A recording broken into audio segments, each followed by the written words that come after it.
Okay, hi everyone. We are back today. I'm really excited because I'm chatting with Rev Ned, one of my new dearest friends. I'm sure we've known each other for a very long time because we have a lot of things in common. Welcome, Rev Ned. Welcome. Thank you so much for having me, and it's great to be here. It really, really is. I'm looking forward to it every second. Yes, me too. You have so much to share, and I can't wait. And I have the Jupiter Ashtar Command insignia banner in your honor, because I know that you are up on the galactic intel. It's awesome. Right. Okay, so do you mind sharing a little bit about yourself, a little bit of your history, and how you got to be where you are right now? You know, a little bit, because I know that's a lot, and then we'll just chat. Sure. Okay. I was raised very close to the earth. When I was small, my dad built this house, and there was woods across the road from us.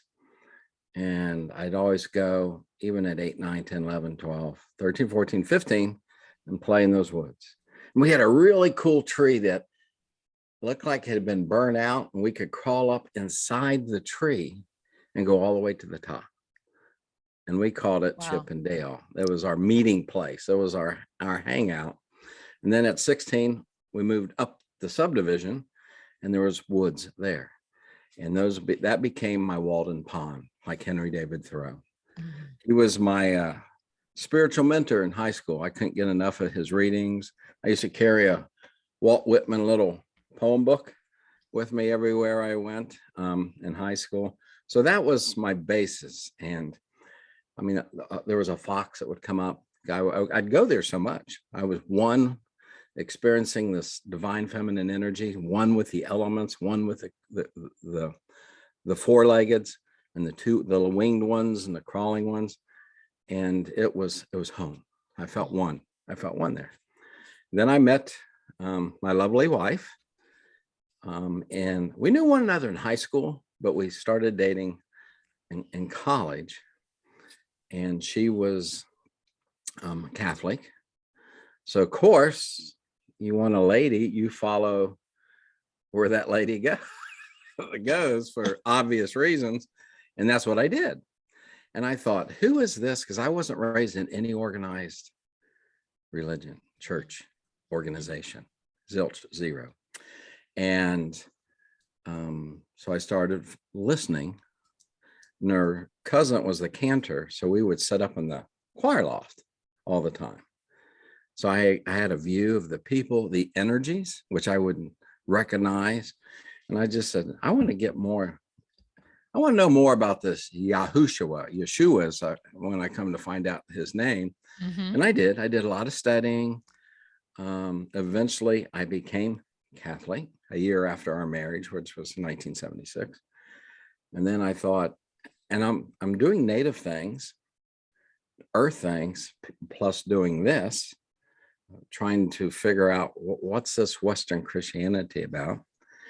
And I had a really, really, really nice priest who wanted me to go into the seminary to what's called the diaconate. So I applied. It's a 6-month process, got rejected. I'm too enthused about God. That was the reason they gave me. Too enthused. I was too, after 6 months of interviews and talking to psychologists and written tests, and going to meetings, and the 2 major cities were kind of in between. So I went to the Lane Library. Back in the day, they had this big, huge dictionaries laying in the middle of the aisle, and these big mammoth tables, And I looked that word up, enthused, and the root word was the divine within. And I went, yes, cha-ching. So this incredible priest, he was spirit. He was connected in his own way. And he said, try next year, we'll do it. And he did, and he helped pay for it. I got accepted. And then on my 3rd year of the seminary, and I had great teachers. And on the 3rd year of the seminary, I got booted again, basically for the same reason. Too enthused, asked too many questions, outside of Mhm. the box. So for 40 years, I had taught about pure love. 36 of those before my near-death experience, I had touched into 44 plus different denominations, plus doing Lakota ceremonies with my friends, facilitating Native American ceremonies, doing all of this. And I always wondered, where's the divine and feminine at? When I got involved, I said, where's it at? I always asked that for years and years and years. And Is I'd that have the why they most, booted you out? that was probably one reason. That was probably one of many. Because we know that was taken out of a lot of the scriptures. Oh, yes. Yeah, Oh, most of yes. them. Yes. Mhm. And when the near-death experience happened, I was already awakened. You know, I just said I taught for 36 years for the near-death experience about pure love. And pure love, no strings attached, no conditions met. It just opens up your gratitude. It opens up tranquility that I have every day. And when I had that near-death experience, it all kind of came together. The veils were like totally moved back. Mhm. And it's just been an amazing trip since then. Since COVID, see stuff. I was told March of 2020, stay on your hill. We have 5 acres there. We live out in the country, and use it as a sabbatical. Use it. So part of that sabbatical was last year I had a stroke.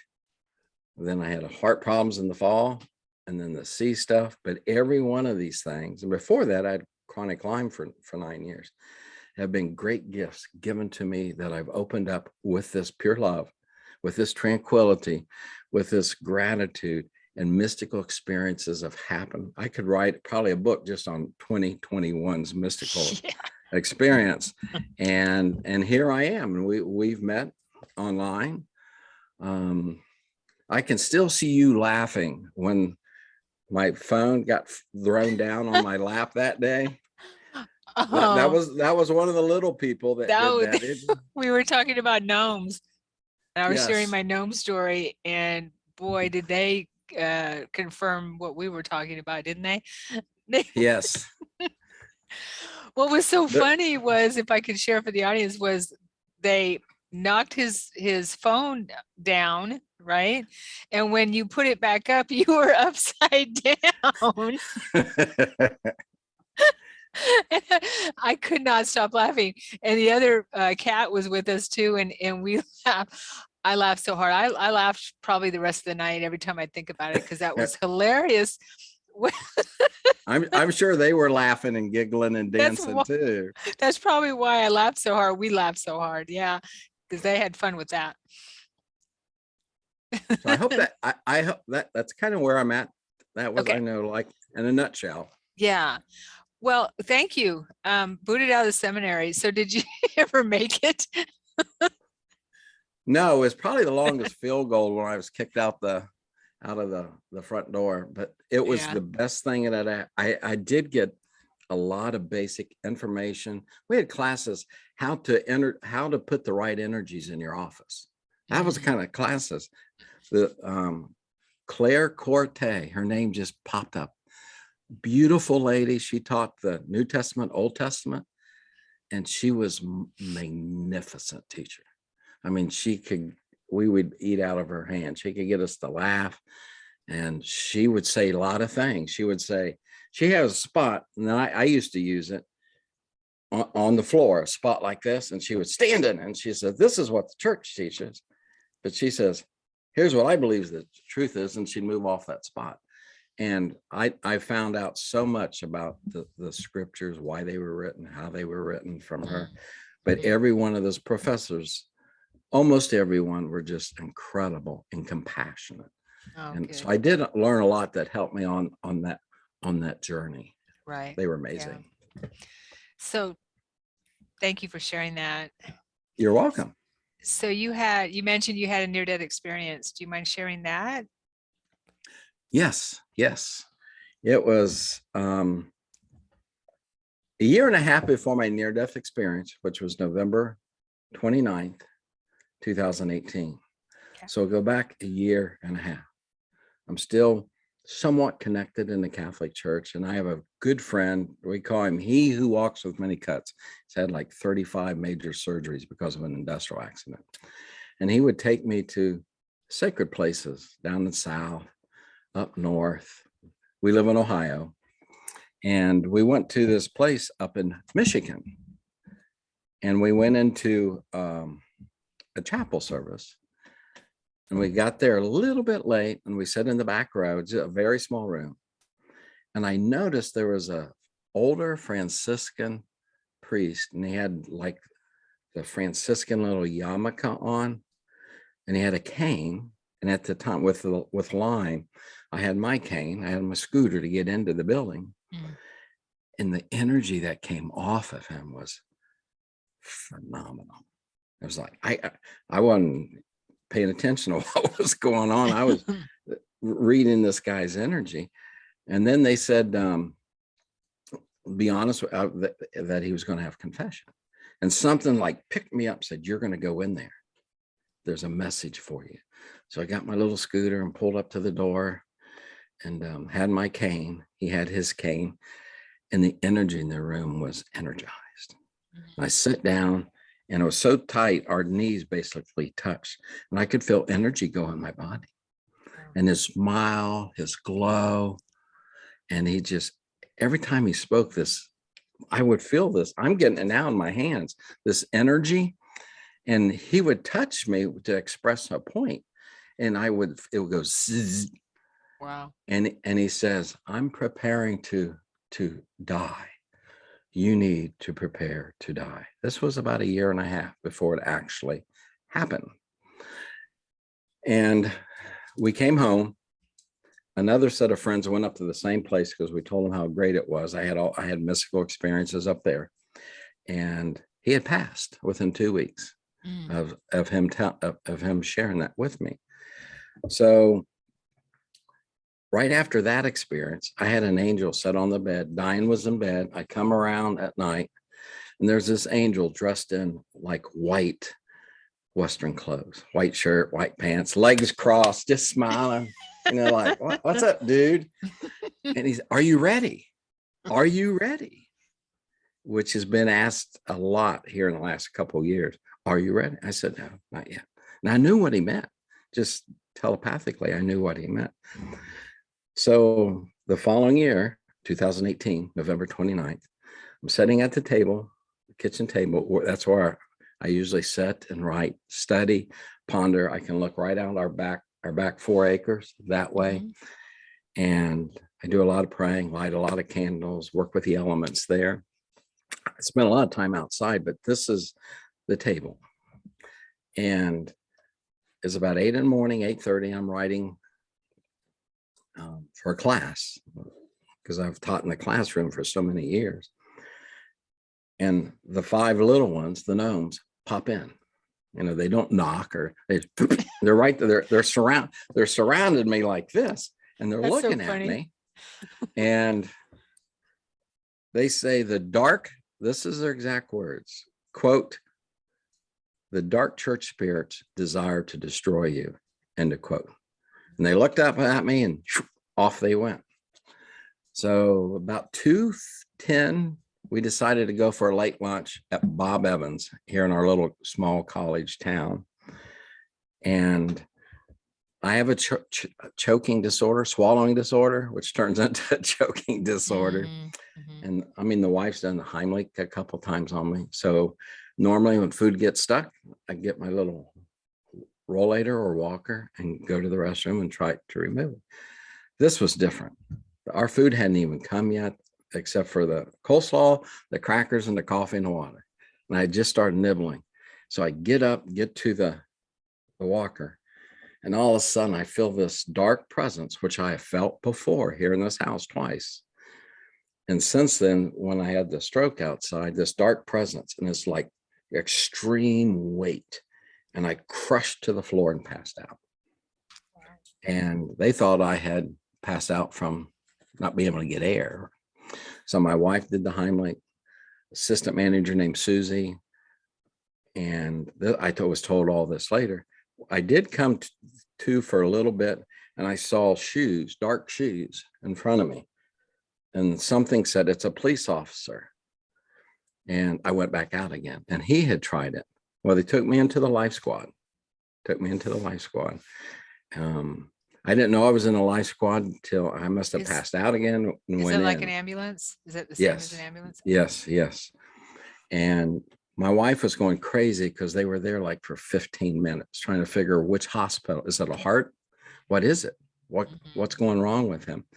So all I remember, I had a brand new long sleeve shirt on. It was beautiful. And they cut it off. I remember I said, oh man, what a waste. I remember thinking that. And then they did something to my chest, I guess put electrodes, and I heard the word clear. And my body vibrated, which it does, even without that situation at times. And it vibrated. And the next thing I know, I left my body. And I actually went to, they say he was the holiest indigenous person in North America in the 1900s. And he died in 1989. His name, Grandpa Frank Foles Crow. And I've gone to visit him spiritually before this. So when I crossed over, I went there first in his little dwelling, sacred place, which I'd been to many times and had chats, and he's taught me many things. And I remember getting up and going out on the back of his place where he was at. He said, it's time that you move on. And when I did, I'm in this, I call it a bridge, this portal, this tunnel of beautiful, beautiful, beautiful light. And it was, I noticed, because working with directions, you notice things. It was going in a counterclockwise direction, this bridge. And for us, that's Heyoka. In Lakota, it's like a sacred cloud. Yes, exactly. Okay. Just like the little ones, they're on the phone down, in love. So I noticed it was going that way. And I thought that was quite interesting. And it was pure love. I never saw any spiritual figures like Buddha or Jesus or Mary. And I'd had some experiences with Mama Mary. And as I was walking in this, I look back. Some said to look back, and the 5 little ones that were with me that morning are up there with me, holding hands and in a Heyoka way, like doing a ceremony, kind of like dancing and shuffling. They said they're reversing energies. Wow. So I continue walking on, and I see this light. And I know there's a false light. I've been told that by so many people. Yeah, I've heard that. And teaching this for 36 years and experiencing it, and Lakota ceremonies, other earth ceremonies, a very few churches that I've experienced some amazing things. It was pure love. And it was just like, I want it. That's what I've been.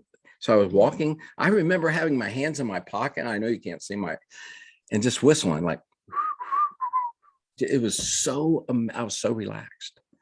And then all of a sudden on the left side, which had been the south side of the wall, there was all these, I don't know, I'll say pictures after picture. It was like a hall of fame. But 5 of them were lit up. 5 of these hundreds of thousands of pictures were lit up. And I stopped and I looked at it. In the middle, smiling at me, is Father Tom, who had told me a year and a half ago in Michigan to prepare. And he was smiling. It was like, welcome. And he was just glowing. The other 2 people on one side of him were ancestors that have appeared to me in ceremony and drumming circles. People see them all the time behind me. The other 2 were ancestors. I still haven't got the connection yet. I know they're watchers. Guardians, I call them watchers. And I thought, this is really, really interesting. I was excited, and I knew I'm going to go into the light. And I get about that far from entering, and this voice says, I love, if you enter, you will not return to your body. So I turn around, there's the little ones still doing this. And then a Navajo friend is back there, kind of in a cartoon character. And he says, get your butt back here now. How that worked, that he could do that and be there. And I looked in the light, I turned around, looking west, because I'm going east to west. Okay. Going into the light, is you were seeing it as east Is to west. Okay. Yes. It's the west okay. is, and which connects with a lot of the Jew, because I used to teach the Jewish roots of Christianity. East to west, things get more and more and more divine and glorious. Okay. And it was this exact same way for me. And then I look back one more time at them, and as soon as I turned around, took a step, my body ended up with me in it. And I was in a machine. I thought I was in a coffin. And I said, God, where am I? And this sweet angelic voice from the operator of this told me I was at a hospital, and they're doing a head up there. And after that, I could hardly walk. After they took me back up in the room, I was gone for 3 hours. I wasn't in my body. They couldn't figure out. They stuck the needles and the pins, and they pinched me. They did all kinds of things. I wasn't there. I wasn't there. And I couldn't, like I said, I couldn't, I would talk like that. Wow. And the gentleman that was up, the Navajo gentleman that was up there with me, the week before, we had a ceremony at what we call the meadow. We had a ceremony. So about 2 o'clock, we were all leaving. We had our little snack. We're leaving. And he flashes his lights on. His wife runs out and gives me this little package that has medicine in it, Navajo medicine in it. It looked like something else, but look, they says Navajo medicine. And I was like, well, that's kind of strange, So I took it home. And our daughter, I call her Sunshine Kid, who's helped me with ceremonies and been in some of the ceremonies. She knew something within her to call my Navajo friend up. How do you mix this? How do you apply this? Why did you give it to my dad? And so they tied me down with red cotton that we make prayer ties with. So I'm in a hospital bed, and they tie me down, and each family member is holding a limb. One's holding my torso. Because even in sweat lodges, I would go out and just travel. I've done that in a few churches. I'd be gone 3 or 4 hours just traveling. But he said, I have to stay in my body for this medicine to work. And I had another friend, Meadow Walker, with a sacred feather chanting by my head. And I'm kind of half in, half out still now. And our daughter's plying this paste. I still have the mug and the spoon, and a little bit of this medicine I keep by my bedside. And within 3 hours of that, people kept coming in and out of the hospital. Finally, one of our sons had to go out and say, we're going to do a ceremony, which they allowed us to do. We're going to do a ceremony. Can everybody stay out for an hour? Within 3 hours of that, I'm sitting up in bed. My wife was going to spend the night again. And I said, I'm fine. I'm healed. It blew the doctors away, the physical therapists, the occupational therapists. It blew away the speech therapists. They were going to send me the next day to a rehab place. And it was just amazing. It was just amazing. All connected. So it was very earthy, indigenous, Mother Earth energies up on the bridge. I call it a bridge because that's what it is. The bridge. I like that. And I'm still getting spin-offs from that and feeders from that when something happens that it clarifies what really went on. But that was November 29th, 2018. Wow. I put my family through heck that day. for those about 2 days till I could get healthy. Right. You know, 3 days, something like that. Yes. That's amazing. That's amazing. I think that's the first near-death experience I've heard about, Rev Ned, where there was the indigenous peoples, the native, the natives involved, that it had a kind of a shamanic, not kind of, but it had a shamanic feel to it. That those were your peeps Right. who Correct. worked with you, and Correct. yeah, so which makes sense because you've worked with the natives. You have that in your in your energy field. Yes. Yes. Yeah. Very much so. Very much so. Wow. And since then, I even became super more in tuned to when certain presence are around me. About a year ago, I'll share this with you. Our we have two of them, mini Australian shepherd as pups. One of them his name's Takini, and he's spirit. He knows when something enters the room. And this particular Saturday night, it was about midnight. I'm sitting there writing and write. When I can write 2 or 3 hours a click, I just write, it just comes. And I was busy with that. And Takini's going right where the little ones came in, the 5 gnomes. There was this, the only thing I can call it's like a Merkaba, this amazing high density energy, pure love. Wow. And I connected with it, and it's, are you ready? Remember, I told you there was more are you ready? Are you ready? And I said, no, not yet. And talking to becoming a very good friend over in Australia, she has put the pieces together that it wasn't about crossing over. It's about something much deeper. Are you ready? It's like, how many, am I through this last veil so I can help people? Yeah. Well, that I can help people. And it happened again in July of last year. I had a stroke, dealt with the dark energies of the entities. They're actually entities that have come. And when I had that stroke, I didn't know where it was. I didn't know my family. I spoke like I just spoke when I was in the hospital with a near-death experience. I had no idea where I was at. And that's how they thought I was for 2 or 3 days.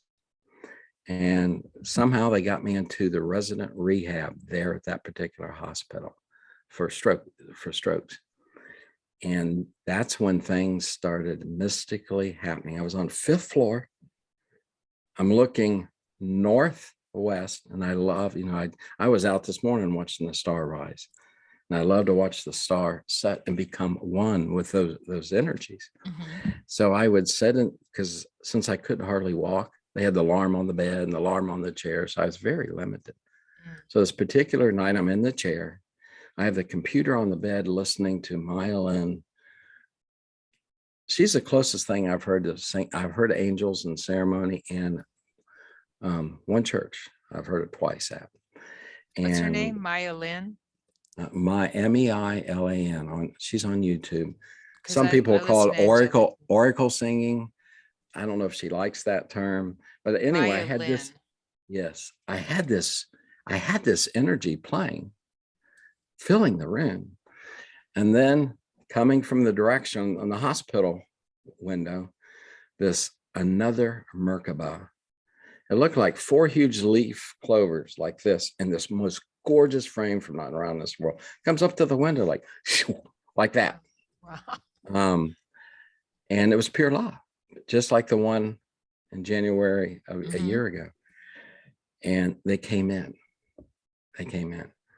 And that was the start of these energies merged. So I had this on my right side, which would have been the north side.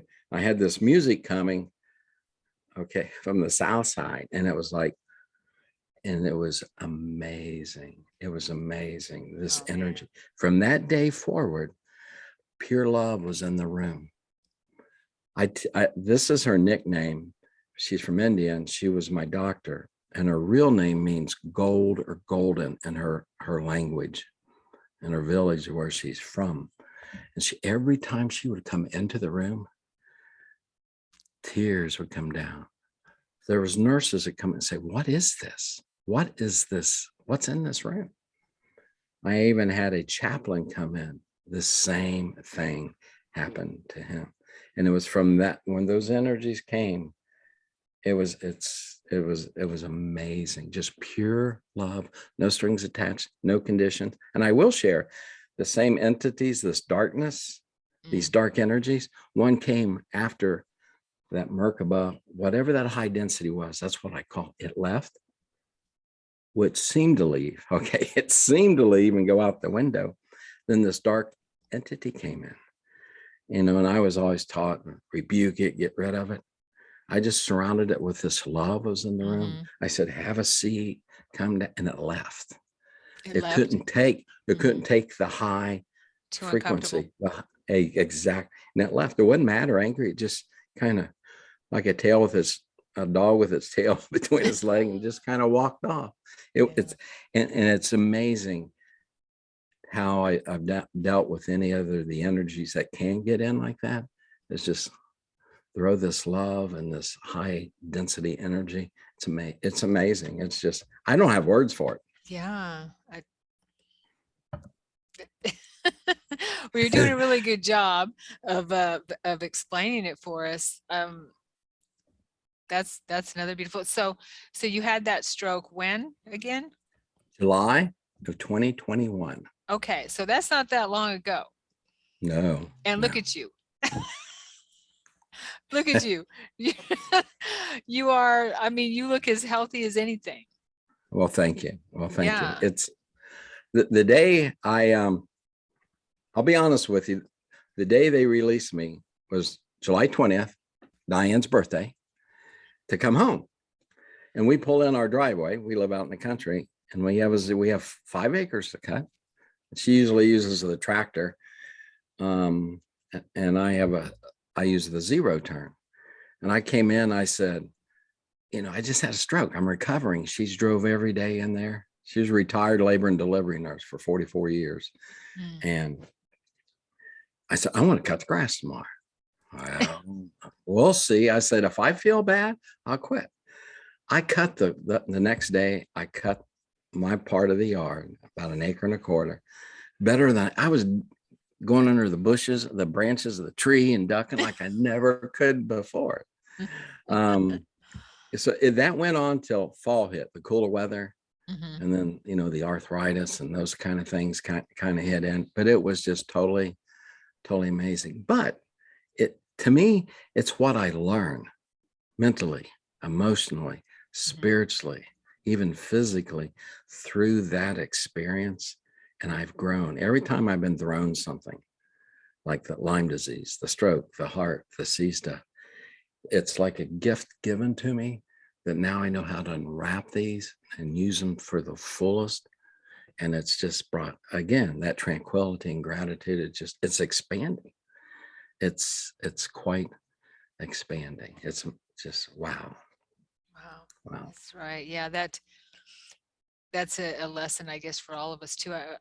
Is there a Bible quote? Because I was listening to one of Jeff Morrow's podcasts, was a gentleman who had a near-death experience recently who was met by Yeshua, Jesus, and he told him one of the things he wanted him to do, 3 things, and one of them was, what was it? Suffer with joy.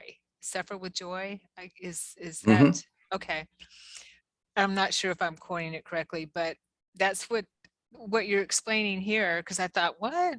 How do you, you know, even though I have a very close relationship with Yeshua, and is like, I don't understand that.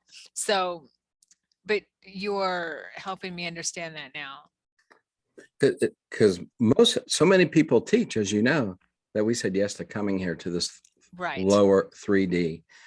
And it's amazing that we've all said that and have come here to learn and to grow. And it's what his word said, connect to that through this lower vibrational energy that we can touch the fourth dimension, the fourth density, the Fourth fifth density. density, Mhm. the sixth density, Yeah. you know, Yeah. all at one time. Yes, yes. Wow. And our bodies, I think a lot of our bodies are, but a lot of people that are very, very connected are having problems with their physical body because of the 5D. You know, the sun is different in the last 20 years. They don't look the Mhm. same. No, it You doesn't. know, Yeah. raising Mama Earth, Terra, Mhm. raising, you know, Mhm. and it's just maybe that's what he meant by that. Right. But Right. Yeah. So I have a question. I want to know about yes, the gnomes in your first experience. That yeah. Now, please don't throw anything again, okay? But when they were spinning, I'm holding the microphone this time. okay, there you go. Okay. When they were spinning the portal or the bridge, Uh-huh. or yeah, did you get any information on what that was all about? What I've been told, and I kind of had a hint up there when it was happening, Mm-hmm. but after reflection, um, they were reversing the energies that got me there. Mm. Yeah, I don't know what to call them, death energies, but whatever energies you would label that, they were reversing it in the Hioka Oh, fashion, which was okay. connected. They were in a circle holding hands, the five of them, Okay. and they were going in the counterclockwise direction as the bridge is going in a counterclock Okay. direction. So they were going the opposite of the bridge pulling you in. It was the same. They were going, Oh, and the it was like same. Okay. they were reversing the energies. It was just, it was amazing. It was Okay. I amazing. see. Yeah. And Gotcha. I was that close for stepping in. And that's when I heard this voice in my head. Mm-hmm. If you step in, you won't go back to your body. And I turned around and, you know, Yeah. I came back to that body down there, you know. So with the dark energies or dark entities you were talking about, I think you had Mhm. shared with me that you saw one of them, or right? Do you Yes. care to share that at all? Or I mean, you don't have to, but No, no, no. I'd be okay. glad to. Several years ago, Diane was working, and I was working part-time. I had retired from my full-time job, working part-time, doing the same thing, which is I manage graduate international housing for Miami University. And I've met folks from 177 countries and managing their housing, creating programs, bringing them together spiritually. Mm-hmm. What a hoot, what a holy hoot to do that with these people from around the world. And you talk about mystical experiences. It's Nice. been amazing. So I had retired from that and was working part-time in the public sector. And I was home. I was home this particular day.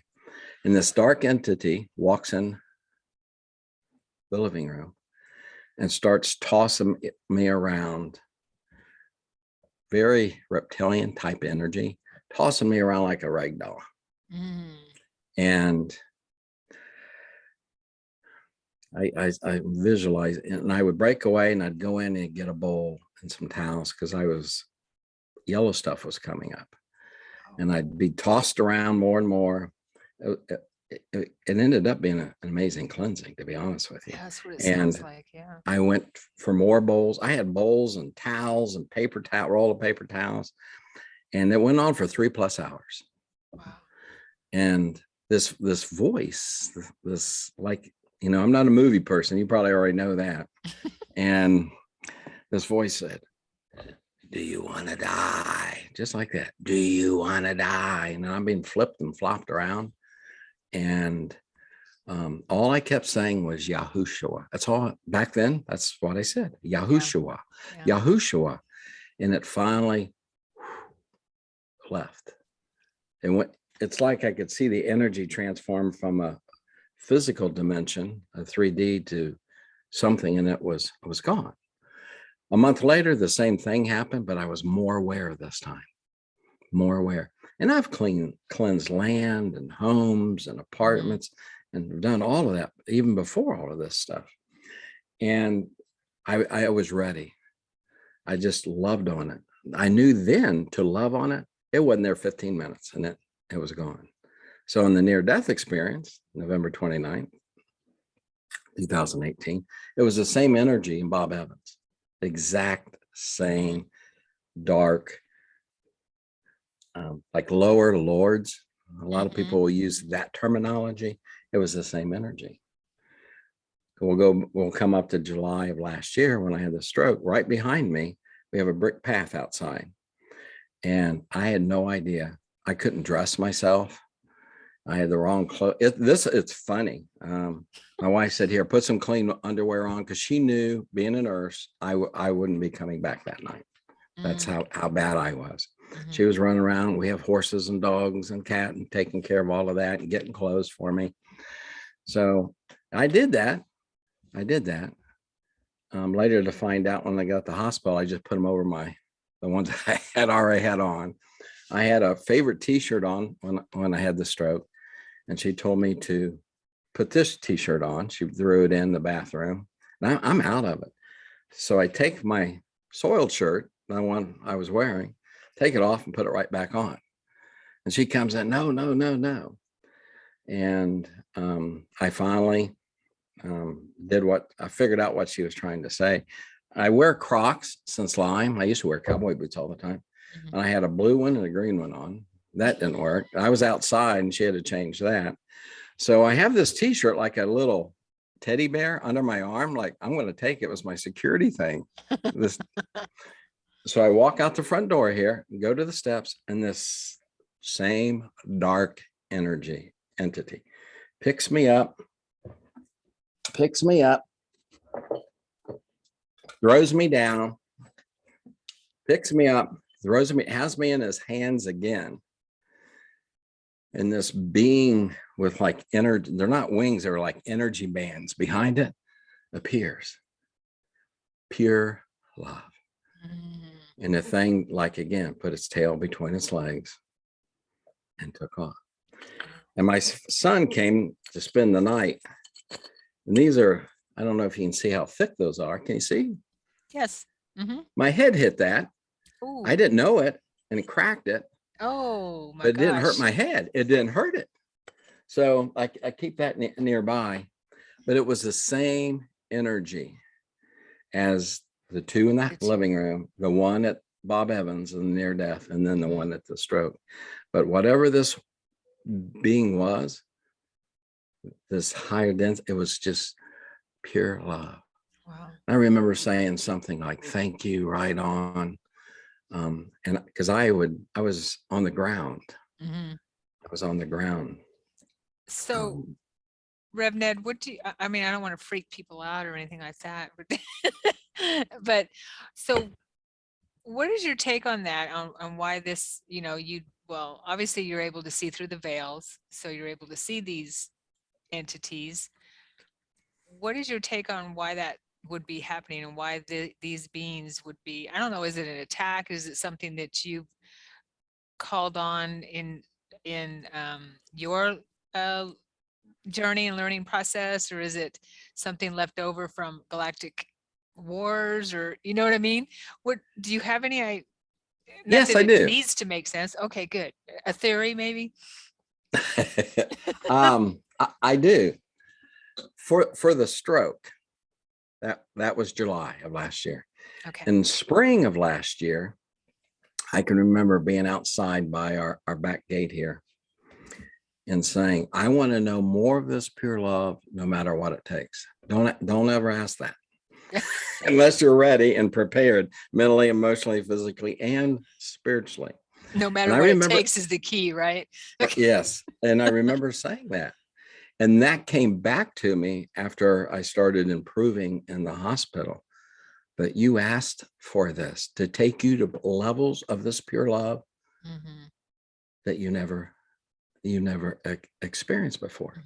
So to answer that, I was taught within the church, okay? And I'm not cutting this at all. Yeah. And other spiritual people that aren't connected to the church that I've helped cleanse house, they've helped me cleanse house, how to deal with darkness. It was all wrong. it was like they were there to help me, because every one of those experiences raised my energies, raised my vibration, took me deeper into this pure love, which again, the spinoffs is tranquility, gratitude. It was like, I see it in a whole different light. And then when I was in, and I told you, the Merkaba came in the hospital room on the 5th floor, and that music, this incredible high density music. And then the darkness came in. It was like I just surrounded it with love, and it just left.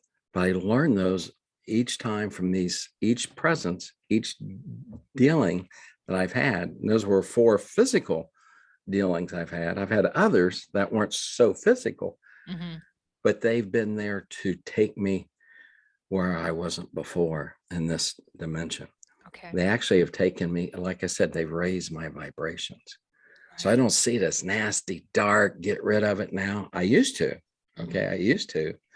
And then now it's like this balance in the cosmos. And that's what it seems, because I just, yeah, that definitely resonates. And I mean, especially when you talk about balance, that in order to, what it sounds like to me, and what it feels like to me, is in order to experience the intensity of this light, you had to experience the opposite of it type of thing. So because we have the light and the dark within us, we're part of the light and the dark. It's all about, balance, and that's what, one can't exist without the other, right? And so then this was the form that heavy darkness took on for you, so that you could experience the opposite. Yes, that you asked for it. That makes total sense. Very much so. Yeah. It was like gifts, like I said, gifts that were given to me, and I'm sitting there, and I'm still unwrapping them, all still unwrapping them.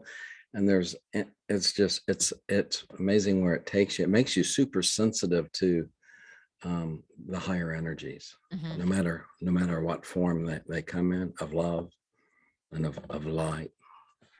But it's just like I feel so tranquil, even with stuff. We just purchased a new refrigerator 3 months ago for our garage. The freezer's not working. And it's like, you want to do something in the 3D, and it's like, no, let's give thanks. And then nothing was going right with the phone calls today. That's what I was on the phone for over an hour just on one call. Then I sat down in my chair and I just said, let's give thanks. Let's wrap this around. Even before here, I had a little glass of water that I put sage in. It's just a ceremony that I've done many, many times. And I put a candle. I put it over a candle. Okay, so the 4 elements are in this water, and I drank it for you, drank it for me, and for everybody that'll be watching. Nice. And it's still setting. Some of it's still out there. It's praying for us right now while we're doing that. But I did that for the refrigerator, and they called me back and says, you don't have to wait till next week. The guy's coming tomorrow. As soon as I did that, there you go. As soon as I did, spiritual synchronicity. And again, it's covering that with that energy, which means I do a lot of releasing ceremonies, half for years. Anytime I facilitate an earth ceremony, we start after the opening with a releasing ceremony. So to get rid of all these things, whether they're from the past or something in a relationship, or we hear something or see something visually in a book or media or whatever it may be. And that helps, because it gets, and when you're empty, it's just amazing what can come and fill you and take you places. Right. Yeah, I love that. That's something that Yeshua always taught me. Release, release, release is my new mantra. So that's your mantra. Release, release. But and speaking of Yeshua, isn't what you were explaining about the reptilian entities, beings, that, and surrounding them with love, that is exactly what he said when he said, meant, I believe, love your enemies. It Yes. transforms. Yes, it does. Yeah. In more ways than we can think. And does it Right. transform us to higher density? Yes. Yes. And those around us, those around us. You know, I've taught for many, many years, and I've used this analogy.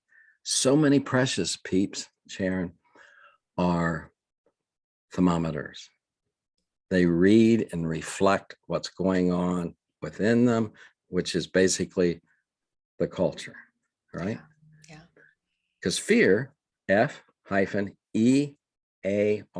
ear, that's where most fear comes in, is that, right?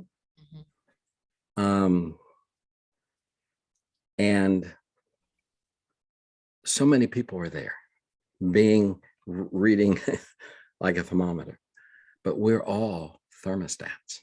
Yeah. We all are amazing beings of love and light. I've seen this, I've experienced it, that we can transform, touch, move, amaze people. The consciousness, well, how we could raise the consciousness, you know, the Schumann resonance, Right. just by transforming ourselves. And it's not saying you got to do it this way. It's just what comes off of you when you write, when you put your little, even writing comments, that transfers, you know. They have energy. And yes, exactly. So we are incredible cosmic thermostats. We are. Yes. Makes sense. Yeah, totally. Not a pun, but that's pretty cool. Do you mind sharing about your relationship with the little guys, the gnomes? I'm fascinated because I've had, I'm gonna say, a handful of experiences with gnomes, probably more than that, but I just, you know, not consciously, of course, that I remember. And, you know, are they, I understand that they're the fairy world, the gnome world, you know, the nature spirits, all of that, the nature beings are a everyday part of your life, and you just, you know, like we used to be aware of them. Oh, yes. All around Yes. us, and communicate with them and live it with them in harmony, type of thing. So can you share a little bit about, you know, a day Sure. in the life of Rev Ned with the the spirit beings or the nature's beings? I'm going to, then I'm going to bridge it over to an event that had the little beings in it, the little ones. Yay. But things are coming back to me from when I was a kid in those two different woods, when we lived at the first place and the second place, and things, little snippets come into me. And that's when it started, especially when I was the 16, 17, 18-year-old at what I still call Walden Pond, which is now a subdivision. That was the start of it. The Native American earth, I've seen him at Native American ceremonies. My friend, Uncle Dave, has been a sun dancer for 30 plus years. And so he leads sweats. You know, I've been sweating for 28 years, 27 years in sweat lodges and ceremonies. Okay. You see them. Whenever I have facilitated earth ceremonies, not connected with any native connections, just earth ceremonies, they're always there. Meadow Walker plays their flute. You should see him come out and dance. Oh, I bet. Yeah. And sing. You know, we always leave offerings, and they're always there. I mean, I could write a little book just on those. So that's just part of the sacred circle. And I can remember once at that same gate that I told you I was at, and they asked, I want more of this pure love. Okay. And remember, that was last year. Up to that's 39 years I've been teaching on pure love, and I wanted more. I wanted more. I knew there was more, and I got the more. And but at that same gate, in 2020, I was choking, and my wife was in the house. I was eating on the picnic table, and the food stuck. And I called on them. I was at the gate trying to bend over. It's a chain link fence, and I felt their presence. Whoa, I can get goosebumps. I felt their presence, and they fixed it. Wow. So they're watchers. They're watchers. Okay. We had a it's kind of sad. I just took it apart for years and years and years and years. We had a touch lamp on my bedside. Okay, touch it. It comes on different levels. You talk about playing with my phone. They play with that light all the time. I'll ask them a question, and they'll go ta, ta, ta, ta, ta, and use that all the time for years. That has, and I have felt them. It's not just the light going on and off. I have felt their energies, and they have a deep spiritual humor. I guess that's a good way of putting this. But there's something I really feel led to share. One of the places we used to have lots of ceremony before all the events of the last couple of years is my friends we call him Rabbi Earth. Okay. And we call this place the Grove. Trees around, except where there's an incredible pond. And him and I and his wife went out to eat over in Indiana. We live real close to the border. And we came back in this beautiful mystical rain, not real hard, just coming down. And she had to go babysit at her sister's house. The dogs, they were gone. So Rabbi and I went back in his little mule, his little vehicle, and he didn't get out. So I get out, and I'm always leaving tobacco as thanks, as prayers, like prayer offerings. I always carry tobacco in each vehicle, and I'm giving thanks. And there's an elder that we have spoken to in the spirit world that's in the west trees. That's where we go meet him. And I offered him some tobacco, okay? And say thank you. I mean, he's come out to our fire before and has spoken to us. But this particular night, Rabbi's in his mule, and because it's raining, and I'm over there, and he says to me, he says,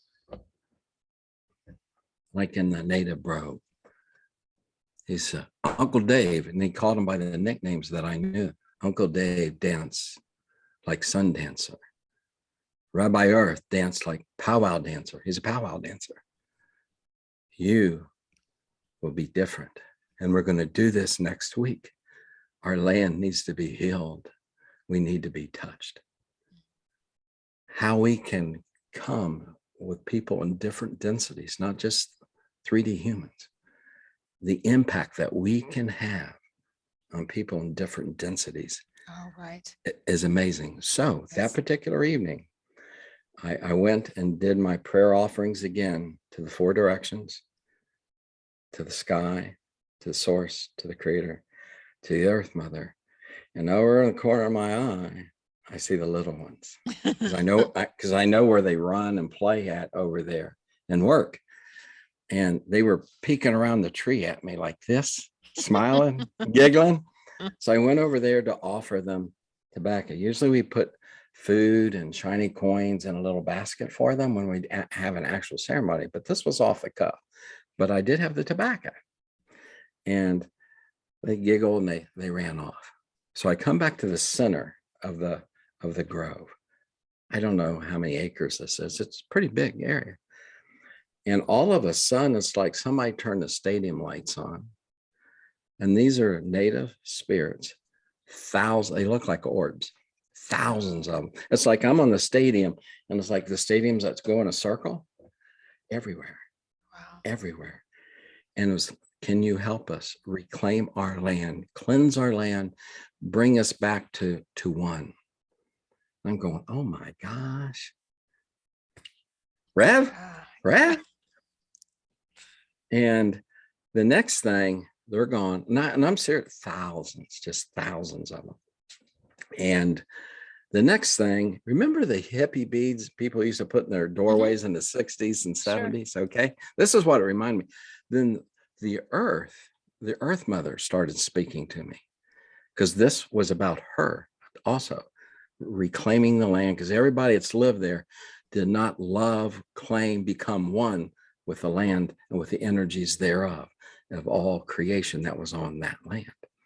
And she started speaking to me about needing our help, needing our help. So these lights come from there's a trail that comes down this way, and then here's the grove. Then you go back and there's a trail that's very mystical, and it takes you back to where there was actual native ceremony. It's like a bowl back in the day. So from that trail to the fire pit, there was these lights from a whole different world on the ground that looked like those beads, but they were different colored lights. And I'm like, this is amazing. It was pure love. It was pure love. And then they went down the trail, those beads on there. And I was told what I needed to do. Okay, there's more that happened. Rabbi saw thousands of spirit animals that were part of this, that needed to be renewed, restored, and be this oneness with all that is. Okay. And a week later, we planned this, we organized it, we found out who all the people were that lived there, as many as we could. And Uncle Dave and I are chanupa carriers, pipe carriers. And so that was going to be a part of it. So we get there that day, a week later, and I'm talking to the corn people, offering them, because to me, these things are real, they're live, they're here to help us. And I'm with the corn people, and it's fascinating. That's very feminine, right? And corn people? Yeah. The other two people, Dave and Rabbi, are over with the stone people. There's a collection of these beautiful stones. So the masculine and the feminine, and they're giving thanks. And then we come together, and we get in his little side by side, his little muley, and we head down to have this incredible ceremony. We give thanks. He has a west gate and all these little stopping points. And as soon as we got to where the grove is, this hawk came through, letting us know we're right on. We're right on. And so we got there, and we did all our cleansing and opening things. And when he started drumming and singing. We weren't dancing yet, drumming and singing. And I prepared the chanupa, the sacred way that you prepare it. And we shared the chanupa. And I was passing it back and forth, and I was blessing them, walking around, blessing the circle with it. And it was my turn after Uncle Dave was praying with the chanupa. I passed out. I've told you I'd like go out and I'll travel. They said I probably missed 3 or 4 songs laying there on the earth mother. And then when I came through, it says, go crawl to the fire pit. That's where those lights stop, and hit the fire pit, which we already had wood set for a fire. So I crawl over there in the grass and touch it. And this amazing energy went through me. And it was like, yes, this was the start of a renewal for this land, from terra, from the spirits, from the animal spirits. And the little people were there. They were there. And we started, let's dance. And I had we were dancing, drumming. They took turns drumming and dancing. I was taken away the week before Mother Earth. After the orbs left, I was taken away, brought back. Okay. This week we're dancing, and all of a sudden I'm taken out. I know it sounds crazy to people, but it's kind of Rev Ned. People that watch my channel kind of understand this stuff, taken out of your body, definitely. And Rabbi and Uncle Dave saw this. I taken out, I come back, and I'm like a female from the 1700s, indigenous.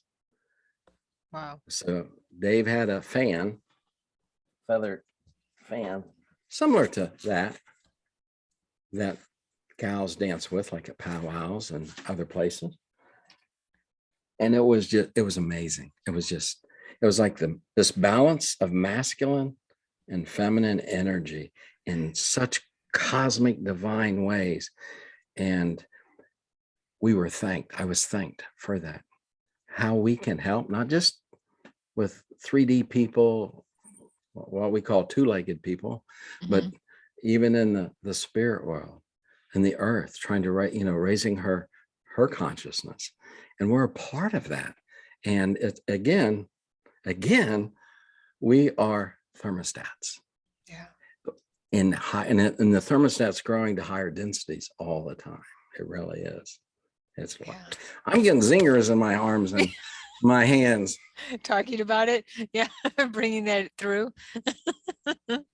But every ceremony, the little ones are there. Every ceremony, they're there. They're part of the sacred circle, and they're teachers. They've been teachers for me. Oh, nice. So with you sharing that, I believe that that's a good advice for how our audience here is watching to connect with these beings.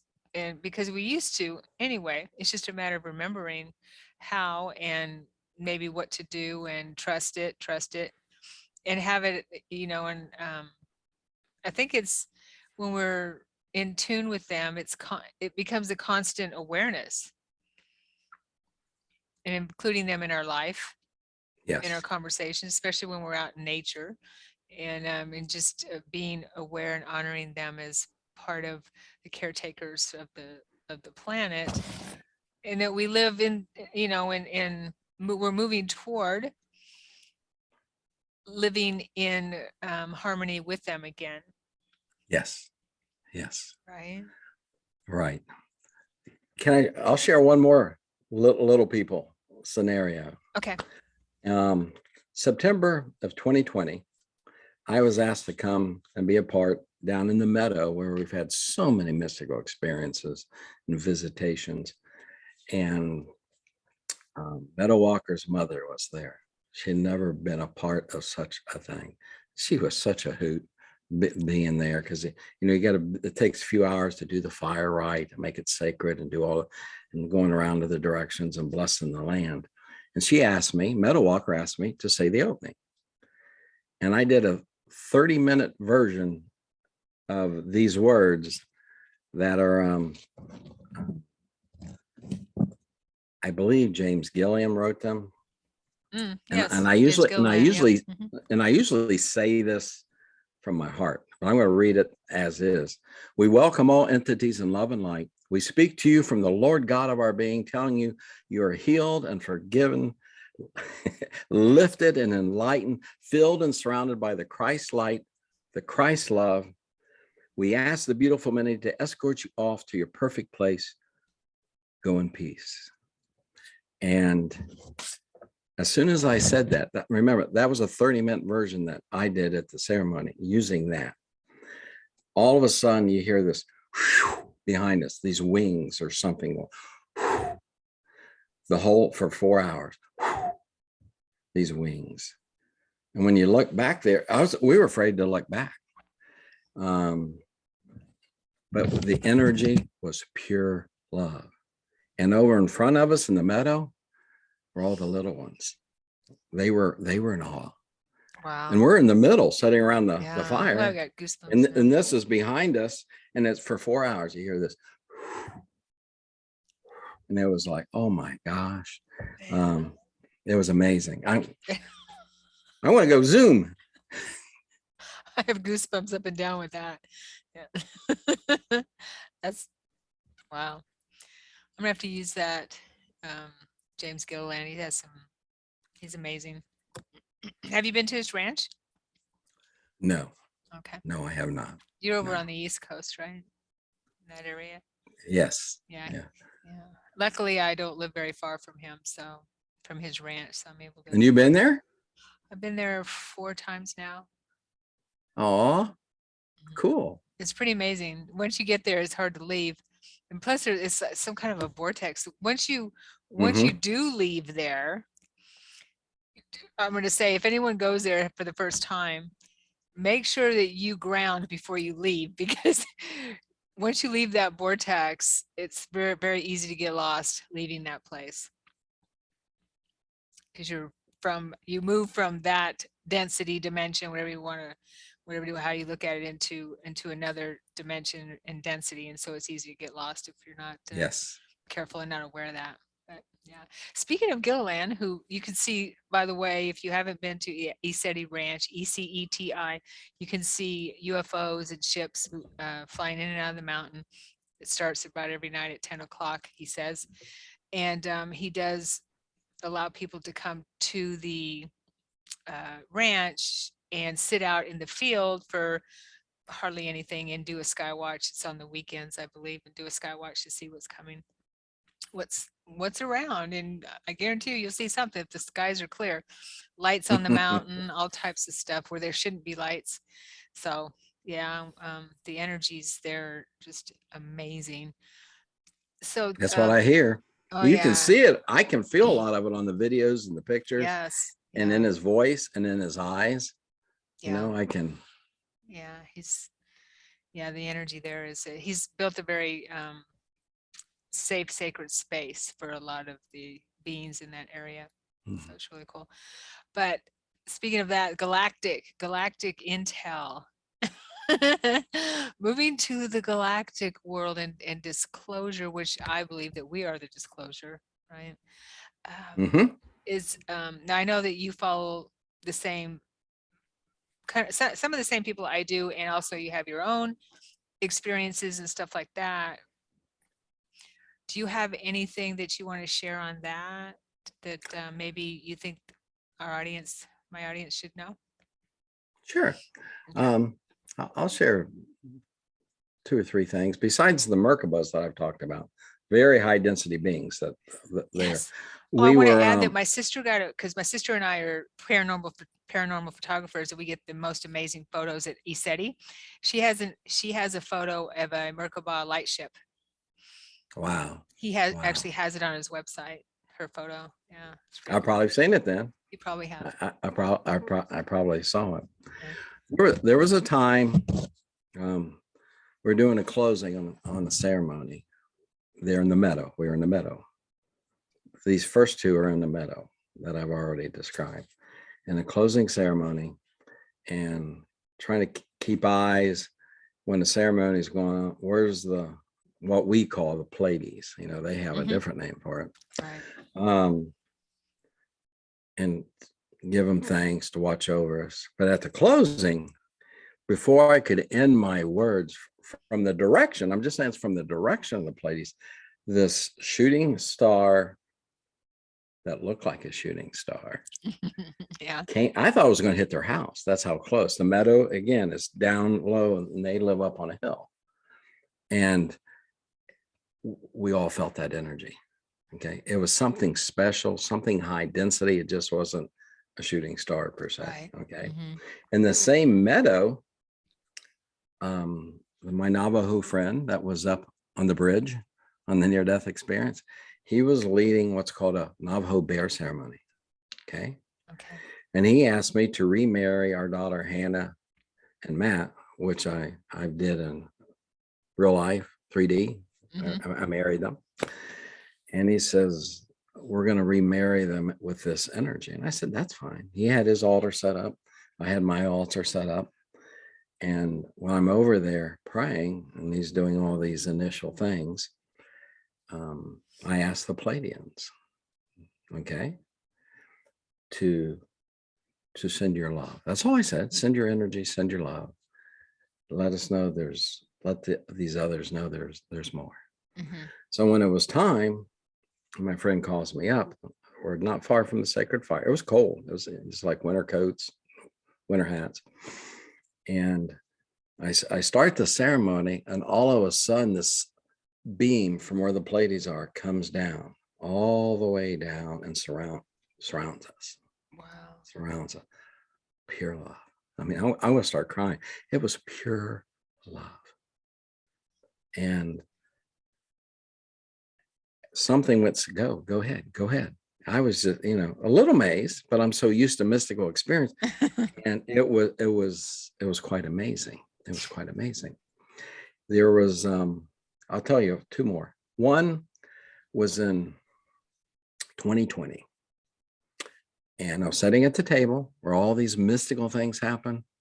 And there's this, I'll say, plating. I don't like the word Nordic, but very tall being in an outfit like we've seen many pictures. And this one was tall. It went above the door. And I went, and it was like their confirmation. You're on the right path.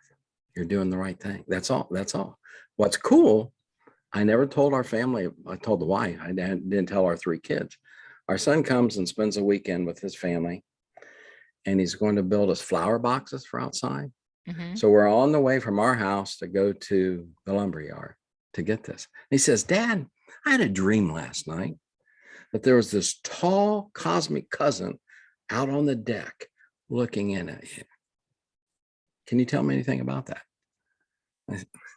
Cosmic cousin. I love that. Yeah. And so his name is Shane. He was confirmation that what happened. He was really there. Yeah. Yeah.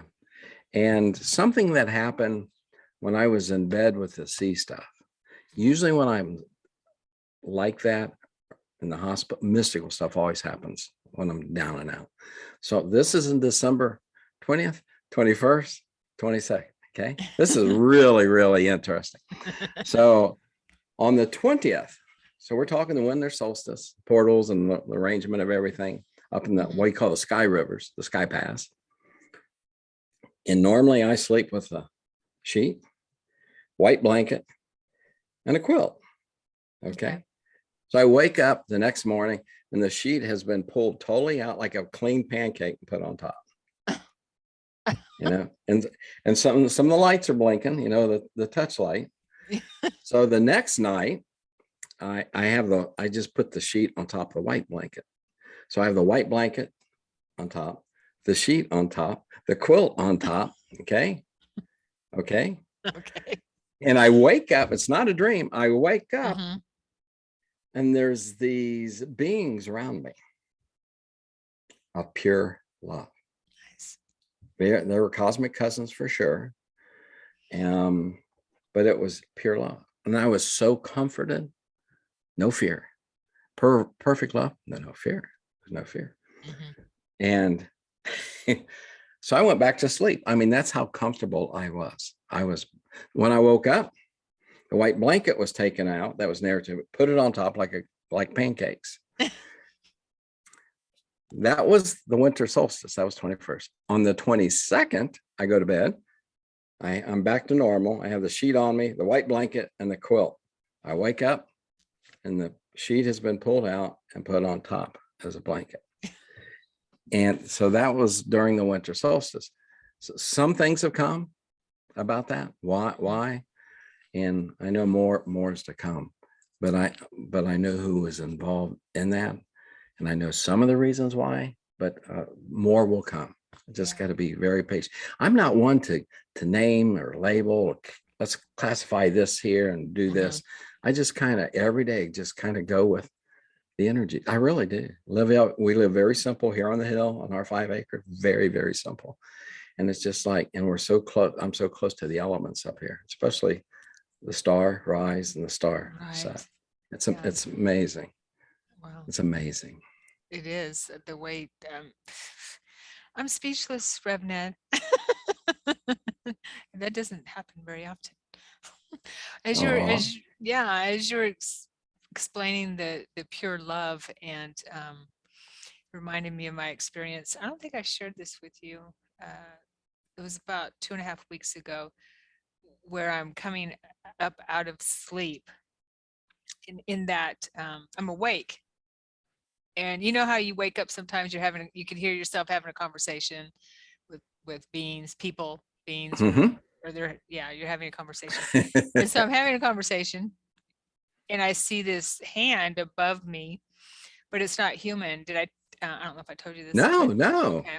Yeah, it's very long fingers and filled with pure light. The hand is just pure glowing light. I could see the veins with very fine veins that look red, like red blood, or I don't know, but that's what I could see. And it's coming down, and it's, you know, it's not the human type of hand, it's very long fingers. And I hear a voice say, a male, it sounds like a male voice say, you or we're moving from the land of the dead into the land of the light. And then it came down and did this on my third eye and filled me with some type of light. For Wow. 3 days, 2 days I couldn't eat. Third day I could finally start to eat. I could barely sleep. And I could feel this kundalini or the Shakti energy or whatever it is moving up and down my chakras. It freaked me out. I was feeling kind of anxious because it was so much energy that I was bringing in. And during one of my evening devotion meditation, I was able to stabilize it. It moved up to my crown and then back down and rested in my heart center. I could feel it. And then after that, I started feeling more grounded with it and bringing it in. But it was scary, amazing. That high density energy, the body doesn't, it's not adjusted to that. A lot of Yeah, people are going through right. physical problems, and I believe that's one of the reasons why. I agree. Yeah, totally. So that was. Thank you for sharing that. That's great.